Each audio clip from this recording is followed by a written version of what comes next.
Bonjour à toutes et à tous. 4 minutes pour informer vous parlera ce jour du stress. Oui, le stress, parlons. Qu'est-ce qui est à la base du stress et quelles sont ses conséquences sur la santé? Avant de répondre à cette question, sachez que le stress est une réponse physiologique d'adaptation de l'organisme qui nous permet de réagir à notre environnement changeant. Notre organisme répond à un contexte stressant par une réaction en 2 ou 3 phases, alarme, résistance et éventuellement épuisement. C'est le syndrome général d'adaptation découvert en 1936, par Hans Sully, qui décrit une réponse, non spécifique, de l'organisme face à un stresseur. Cette non-spécificité sera plus tard remise en cause par l'apport des sciences cognitives. Si le stress s'installe dans la durée, dans tous les cas notre capacité à réagir s'altère, notre organisme s'épuise et apparaissent diverses conséquences pathologiques. Au cours de la phase d'alarme, l'organisme se prépare au combat ou à la fuite. Dès sa confrontation à une situation évaluée comme stressante, l'organisme réagit immédiatement en libérant des catécholamines, hormones produites par la glande médulo-surrénale, dont l'adrénaline. Celle-ci augmente la fréquence cardiaque, la tension artérielle, les niveaux de vigilance, la température corporelle. Ces modifications ont pour but de préparer l'organisme à réagir en amenant par exemple de l'oxygène aux organes qui vont être sollicités. Si la situation persiste, l'organisme entre en phase de résistance. Peu de temps après la première phase, de nouvelles hormones, les glucocorticoïdes, sont sécrétées par la glande cortico-surrénale. Ces hormones augmentent le taux de sucre dans le sang pour apporter l'énergie nécessaire aux muscles, au cœur et au cerveau et y maintenir un niveau constant de glucose. L'organisme se prépare aux dépenses énergétiques que nécessite la réponse à la situation stressante. La sécrétion des glucocorticoïdes est autorégulée, des récepteurs du système nerveux central détectent les quantités libérées dans le sang et adaptent leur production. Et si la situation stressante se prolonge ou s'intensifie, l'organisme entre en phase d'épuisement. Dans cette situation, les capacités de l'organisme sont débordées. L'autorégulation des glucocorticoïdes devient inefficiente. L'organisme est submergé d'hormones activatrices qui, si les tentatives de modification de la situation se révèlent inopérantes, peuvent devenir délétères pour la santé.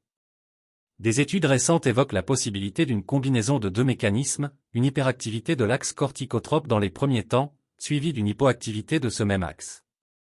Après cette clarification sur comment survient le stress, parlons à présent des effets du stress chronique sur la santé.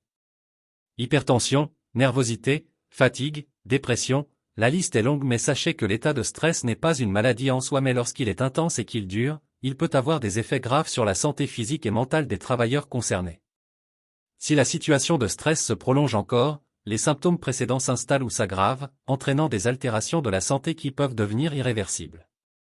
Il s'agit du syndrome métabolique, des maladies cardiovasculaires, des troubles musculo-squelettiques et les atteintes à la santé mentale.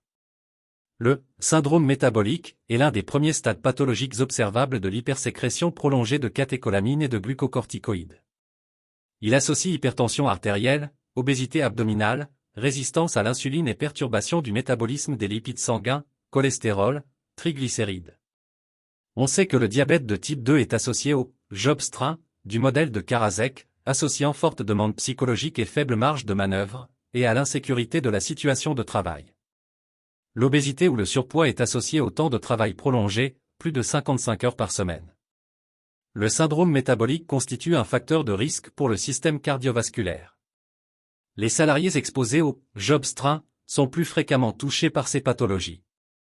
Il en va de même pour les salariés exposés à un manque de soutien social, au temps de travail prolongé, à l'insécurité de la situation de travail ou encore à un déséquilibre entre les efforts consentis et les récompenses en retour, modèle de Sigrist.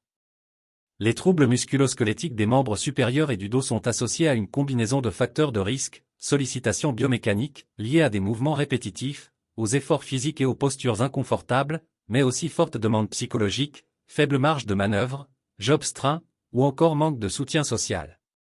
Pour finir le chapitre de ses conséquences sur la santé, je vous parlerai des atteintes à la santé mentale. En effet, la dépression ou les troubles dépressifs sont plus fréquents quand le travail associe une forte demande psychologique à des faibles marges de manœuvre, job-strain, en cas de déséquilibre entre les efforts accomplis et les récompenses en retour, modèle de Sigrist, en cas d'insécurité de la situation de travail ou encore en cas de temps de travail prolongé.